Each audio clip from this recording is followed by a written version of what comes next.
You been doing good, man? I'm doing all right. How about yourself, man? Hey, can't complain. Got a little productive after this afternoon. I got off work. Was able to cut my backyard. Oh, hey, I'm all good now. So Okay. yeah, it's starting to cool off You sure you outside. got energy to do this? Hey, yeah. Oh yeah. Uh, so what was your initial thoughts of it, man? I know we'll get into it in a second, but Look, your overall like preview. Like, what did you think of the episode?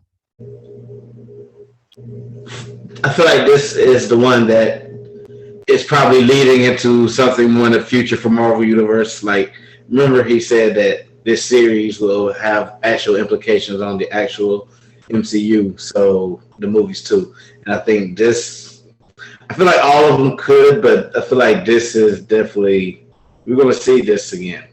Oh yeah. Oh yeah, definitely. Uh, I kind of agree with you with that. I feel like I thought last episode was dark. I think this one kind of beat it in a level of darkness.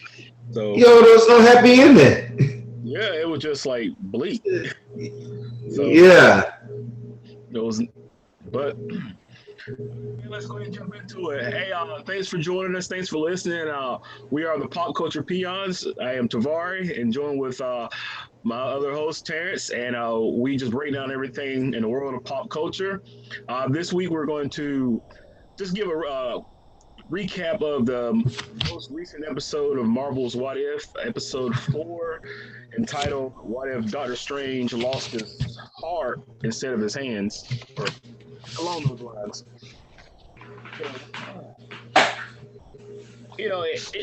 This episode kind of mirrored the original Doctor Strange movie, like really quickly. And you start with, uh, how just we're strange. It was him and Dr. Christine Palmer were headed to a dinner party, but they get in a crash instead of Doctor Strange being alone in the car and getting in a crash and messes up his hands. Christine Palmer, she actually dies.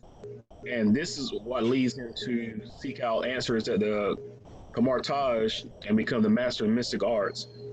And as he discovers the power of the Agamatu, he he learns that he can control time. It basically has a time stone inside, and he wants to change reality.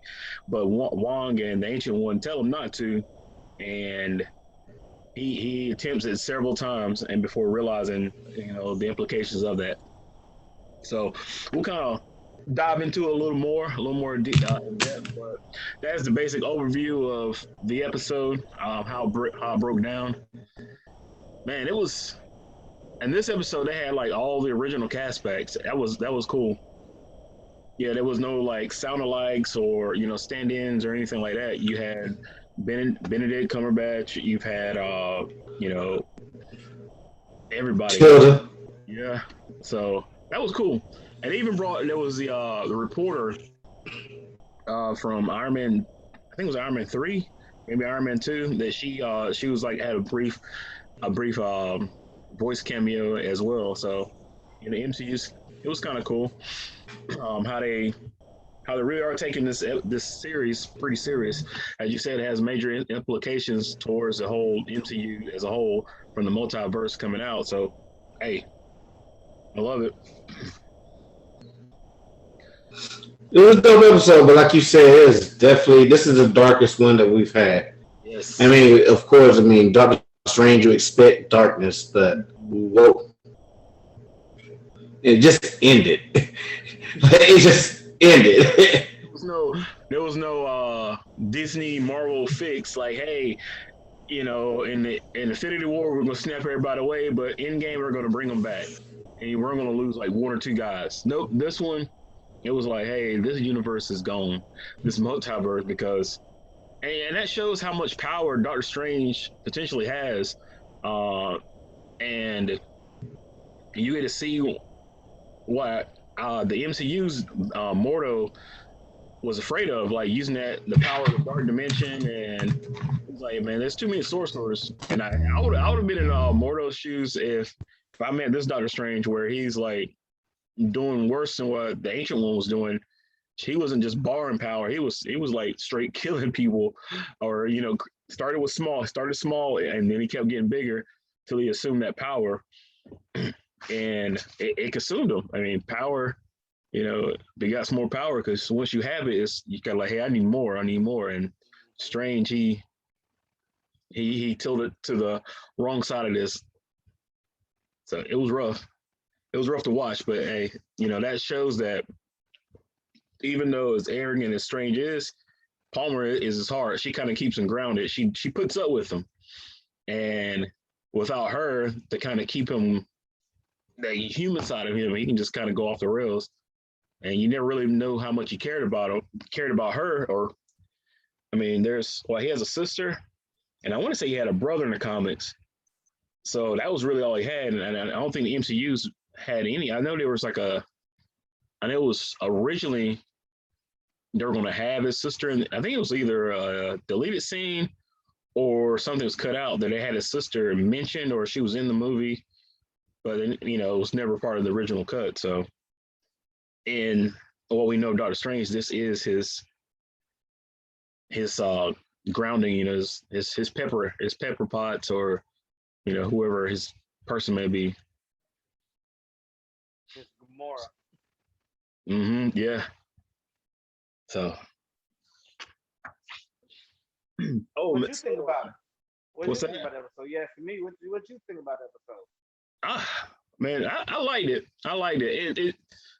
It caught me off guard because I try not to see which episode's coming up next, but from just going in kind of blind, I enjoyed it. It was different. It was different than what I thought. I figured there's going to be some kind of like wraparound or tie-in, like he was going to run into maybe the live action variant of Doctor Strange, or who knows, and kind of fix everything. But no, it was truly a what if story. Hey, this is what would happen if Doctor Strange goes here. But it was one interesting point that they bring up. You have like your Nexus points, or your Nexus beings. And this one, they had like these in each universe. They also have fixed points of time where they can't change. So I thought that was interesting. Where in this universe, it was that Christine Palmer had to die. So no matter how many times he tried to avoid it, whether he tried to take a different route, he stood her up, they went somewhere else to eat, no matter what, it was a fixed point that she was meant to die. And there was nothing he can do to avoid it. And by trying to changing that, it caused that temporal paradox that they were trying to prevent. So, but I did like the episode. I think the series is finally finding this ground where it's getting in the groove of things.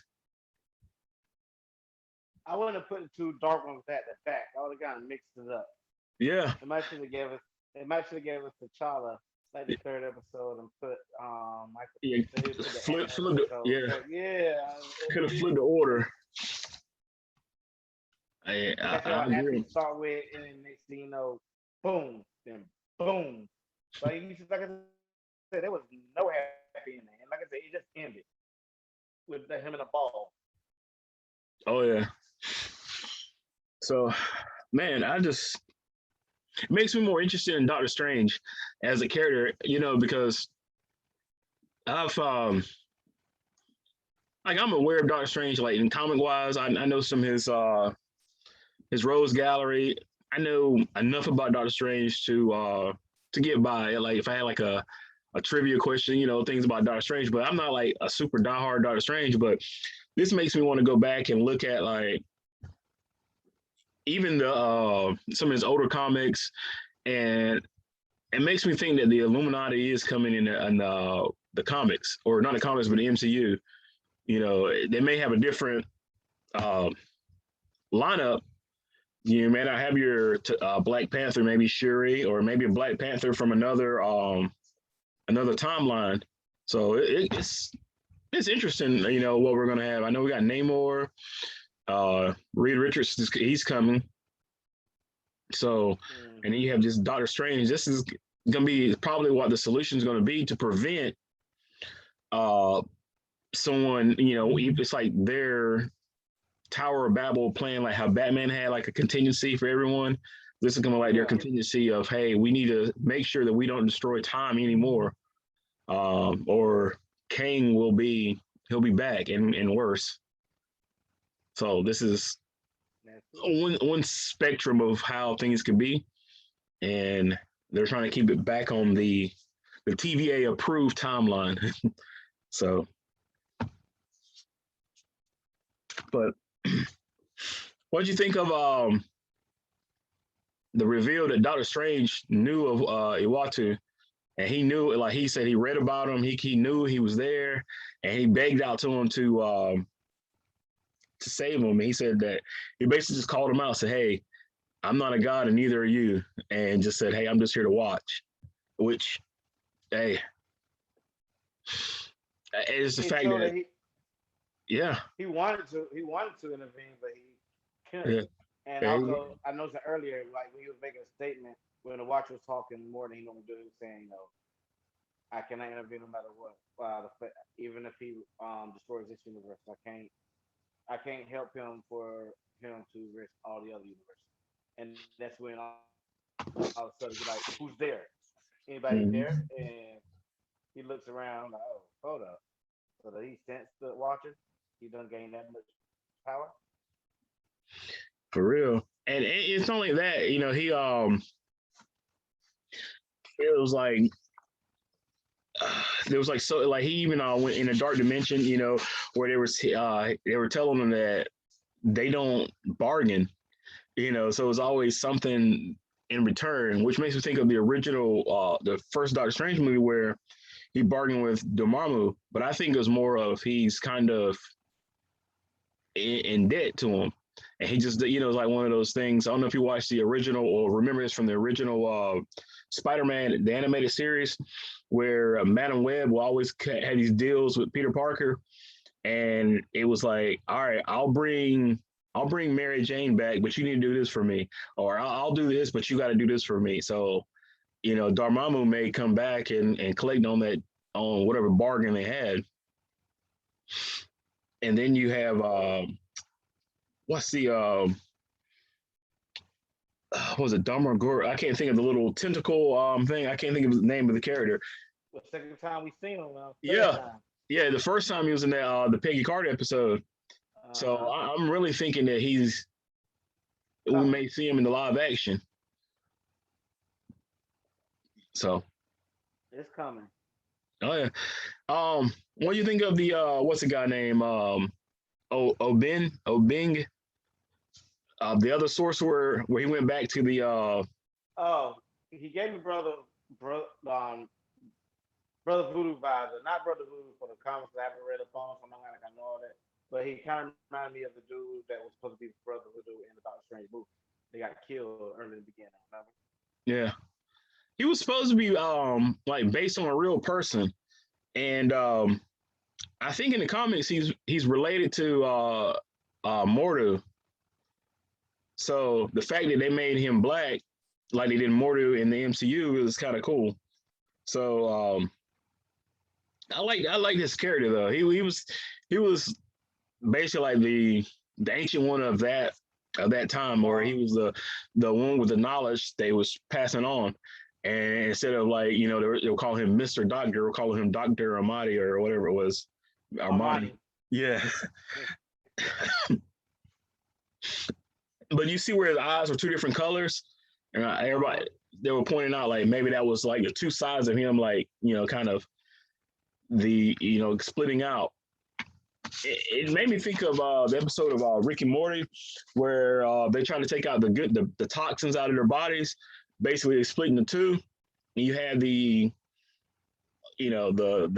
toxic side and the non-toxic side. The toxic side, they were, went on a dark path, and they were all out for vengeance, trying to do whatever it was to survive. And the good side, nothing can bother me. But they kind of needed each other, and then by them existing together, that also caused that paradox that the Ancient One and Wong warned him about. And the sorcerer battle, I thought that was cool. I would love to see Yeah. something like that in live action. No, we hopefully we're getting it. We're definitely gonna get that. I hope we get that with between him and Scarlet Witch and Multiverse. Oh man, March can't get here soon enough. I'm excited about the Multiverse of Madness, and then at the end of the year, next year you got the Quantum Mania. So, man, MCU, keep doing what you're doing, because hey, Visually, it's gonna look beautiful. yeah, I'm excited for the latest movie. The what's the guy name? Shin. Shang-Chi? Yeah, Shang-Chi. I keep wanting to call him by the actor's name, but yeah, he everybody it's getting great reviews. So I don't know when I'm gonna get around to see it. It'll probably be a week or two, but I probably won't see it this upcoming week just because of my work schedule being on call and everything. But I may have to scoop in and see it next weekend or maybe a week after. Okay. Oh yeah, so I'm excited. I'm trying to. Did it come out tonight or is it coming out next Well, week? yeah, it's out tonight. You know, you got the Thursday night screening. Oh, it's a Labor Day weekend movie. Okay. I Yeah, might try to see it this weekend before. like get in early. Yeah, Yeah, get it an early movie, and then that way if it's gonna good, if it's good, it'll give me a good movie to do with my guests. So. there you go. We'll get your reaction after you see it or whatever. Okay. So, all right, man. Well, I didn't have too much of this being 30, essentially a 30-minute episode. It wasn't a lot that I had like trivia or anything to break down. But you have anything to add for this episode? Like you said, he goes through it. He tried to how many times he tried to save his girl, and every time, no matter what, like something would happen. Like he didn't, Mm-hmm. if they didn't go out. So like she got shot one time. Like it was just crazy how death. Oh, it was almost like some Final Destination. Yeah. But Yeah. yeah. It was like it was a different way. No matter what, you can't avoid death. It's gonna come and get you. That's a good analogy there. Final Destination. Um. Yeah. So that's why, like, I kind of. Mm-hmm. I thought it was cool, man. Like they had oh, go ahead. Good. Oh, Yeah, you probably know him better than me. oh, hold on. Let's see my connection is this. Those them devil, them, those them hounds that Doctor Strange was sucking up. See, the demons trying to come back. Mm-hmm. Yeah, I love it though. This episode it was different. It was a good different though. I really thought that it was going to be one of those paint by the number Marvel type episodes, but in actuality, it proved to be a episode pretty worth the wait, worth the watch. So I did enjoy that. I am here. All right. Can you hear me? Yeah, I can hear you. All right. Okay, I did a whole music video while you was gone. Oh man, yeah, my connection was a little spotty there, but commercial for us. yeah, it was a little spotty. I tried to keep it going, but it's all good. All right. Hey, that was it for this episode, or at least this Marvel episode. There was something I did want to bring up. I'd hate to end on a somber note, but I just got earlier today we saw about Daphne, and I know yesterday she was on her Instagram. It was basically a cry for help. So if you know anyone that is dealing with anything, even if you don't know what the words to say, sometimes someone just needs someone to listen to. Know that you have someone there for you. So if you have any issues with your mental state, or you just need a friend, reach out to somebody. You believe it or not, there are more people that care than you realize. The world is a better place with you in it. So definitely reach out for help before considering taking your life. I never know what someone else is going through. I can only speak for myself. Times get hard, but you got to realize that you are a valued person in this world. Their family, friends, co-workers, even people that you don't know personally, you may meet on the internet. There's a lot of people that care about you. So don't think that you have to take the whole weight of the world on your shoulders. Reach out and get the help that you need. Stay around. I always say, just give yourself one more day, and then when you get to tomorrow, let's try it again one more day, and then you realize that, hey, I made it another day farther than I thought I did before, and things, you know, things may not be as bad as you perceive them to be, and if they are, I'm pretty sure you can get through it with the right people around you. You got anything to add? That was All right, man. beautiful, man. Yeah, reach out, y'all. We Yeah, here. I'm here for you. Talk. anybody, whether you know me or personally or not, if you just say, hey, man, I just need somebody to talk to. I may not know what to say, but I'll listen. And I would hope someone would do that to me, because we all get to our dark places in our lives. So never feel like it's only you. We all go through it. We all just deal with it a little differently, and there is no right answer. But all I can say is just give us one more day. But all right, man. Hey, anything like that. But hey, until next week. I see what Marvel got for us, and see the news is coming out for all these different projects, all these rumors and speculations that we can do. But until then, man, I'll talk to you later. All right, man. Oh, Yeah, what before you I got? go, Yeah, read Radiant Black. Super Radiant hard. Black.